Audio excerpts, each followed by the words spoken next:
रहा है कि मेरा भाई लालगंज का लाल मुन्ना शुक्ला नहीं है। आज मुन्ना शुक्ला रहता तो ये फील्ड पूरा चकाचक भरा रहता और ये जगह खाली नहीं रहती। एक एक सूत्र भी नहीं यहाँ पे नहीं दिखता पैर रखने के लिए। बहुत दुख की बात है, लेकिन मैं आप लोगों से बात कहना चाहूंगा कि ब्राह्मण बुनियाद सम्मेलन जो हुआ है, एकता के लिए हुआ है, आपसी भाईचारा के लिए हुआ है, एक दूसरे का दुख दर्द बांटने के लिए हुआ है और संघर्ष करने के लिए हुआ है।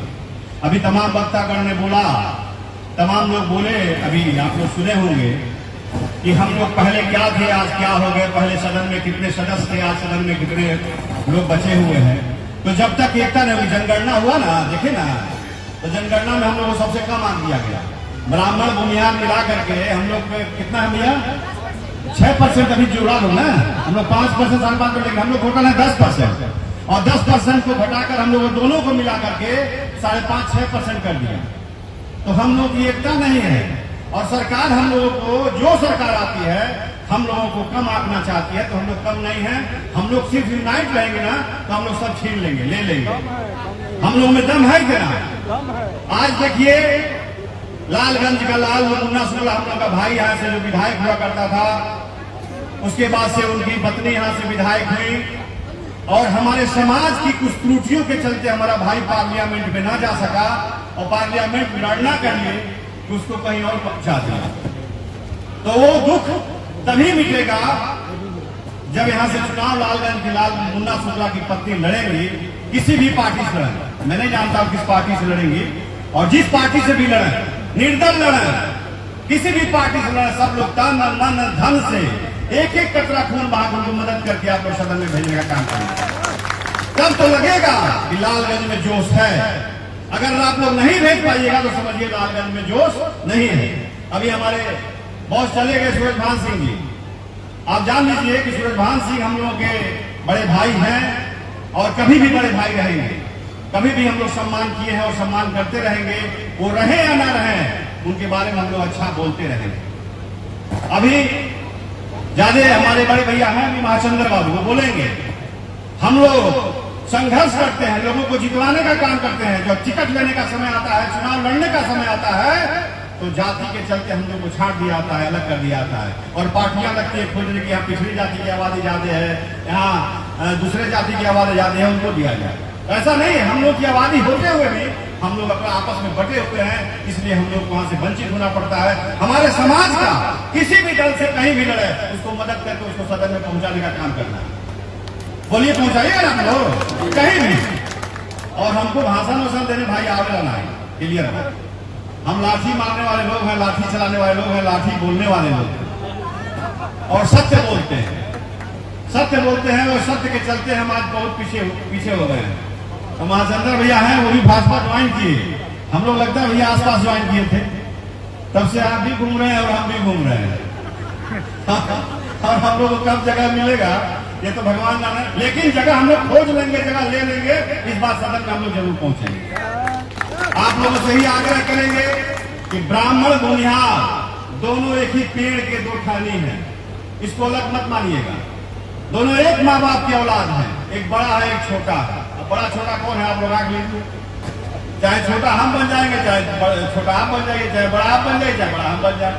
इसलिए दोनों को बांट के नहीं चलना है और सब जाति को, सब धर्म के लोगों को, सब मजहब के लोगों को लेकर चलने का काम किया है ब्राह्मण और बुनियाद में। इतिहास उठाकर देखिए, आदि अनादि से देखिए, जितने भी आर्यभट्ट से लेकर के और पुराना चला जाइएगा, वामन देव से लेकर के चले आइएगा, तो ब्राह्मणों ने हमेशा, ब्राह्मण भूमियान ने अपने शरीर का आहुति दिया है।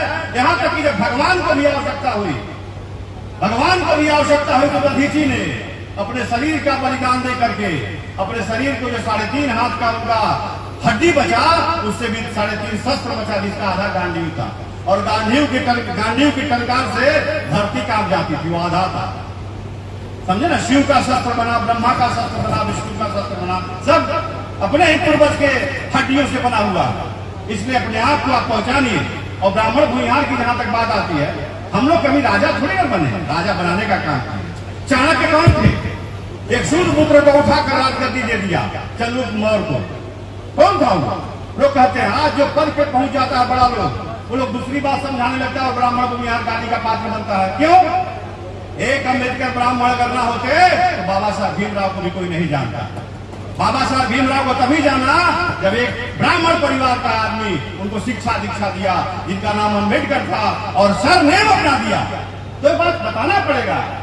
हम लोग किसी के विरोधी नहीं है, हम लोग सबको गले लगाकर चलने वाले लोग हैं। हम लोगों ने सबको सम्मान दिया है, सबको मान दिया है, तो फिर हम लोग से दूरी क्यों? ये दूरी बनाने वाले लोगों को दूर कर दीजिए और सबको आप लोग लेकर चलिए, कारण अपने आप बन जाएगा और पद और प्रतिष्ठा आपको मिलती जाएगा। इसलिए साथियों, आपस में वैमनस्यता छोड़ करके जहां अपना भाई लड़े, जहां अपना खून लड़े, वहां उसको मदद कीजिए और उसको जिताने का काम कीजिए, चाहे वो कोई पद के लिए लड़ता हो। अब एक ही जगह से 5 लोग कैंडिडेट हो जाए, कहां से कोई जीती? अब अन्नू शुक्ला यहाँ से चुनाव लड़ जाए, राजगढ़ से लड़ती हैं और 5 को मुखियारे खड़ा हो तो वोटवा केकर काटेगा? अपने नहीं काटेगा जी। तो त्याग तो करना पड़ेगा। अगर सब सोचेगा कि हम चल जाए सदन में तो जा सकता है। वही बात है कि सबको त्याग करके, बलिदान करके अपने समाज का नेतृत्व करता जो एक हो उसको चुनकर आगे बढ़ना होगा। और जहां तक अन्नू शुक्ला की बात करते हैं, समाज के लिए इनके जेठ छोटन शुक्ला जी शहादत हुई, उनके छोटे भाई भुटकुंज शुक्ला साजिश के शिकार हुए, उनके छोटे भाई मुन्ना शुक्ला, विजय कुमार शुक्ला और मुन्ना शुक्ला साजिश का शिकार हुआ। मुन्ना शुक्ला हत्या करने गया था क्या? बताइए। लेकिन साजिश का शिकार हुआ, आज कारागार में है बेचारा। इसलिए आप लोग मुट्ठी बांध कर कसम खाइए कि आप लोग मुन्ना शुक्ला का परिवार जहां से भी चुनाव लड़ेगा, छोटन शुक्ला का परिवार जहां से भी लड़ेगा, भुटकुंज शुक्ला का परिवार जहां से लड़ेगा, ये लालगंज का क्षेत्र है और लालगंज के लाल के बहू को ही चुनाव जिताना। बोलिए सच बोलना है कि गलत बोलना है? ये मेरी बात किसी को बुरी लगे या सही लगे मैं नहीं जानता, लेकिन मैं इतना ही जानता हूं कि मेरा भाई अगर नहीं है तो उसके लिए मैं किसी दल में रहूंगा, किसी पार्टी में रहूंगा, आकर के उसको मदद करूंगा। इन्हीं सब बातों को ध्यान रखते हुए, चूंकि बहुत लोगों को बोलना है, मैं अपनी वाणी पे विराम देता हूं और सबको लालगंज के वासियों को प्रणाम करता हूं। पुनः याद कीजिएगा, पुनः आपकी सेवा में तत्पर रहूंगा और हाजिर रहूंगा। जय हिंद।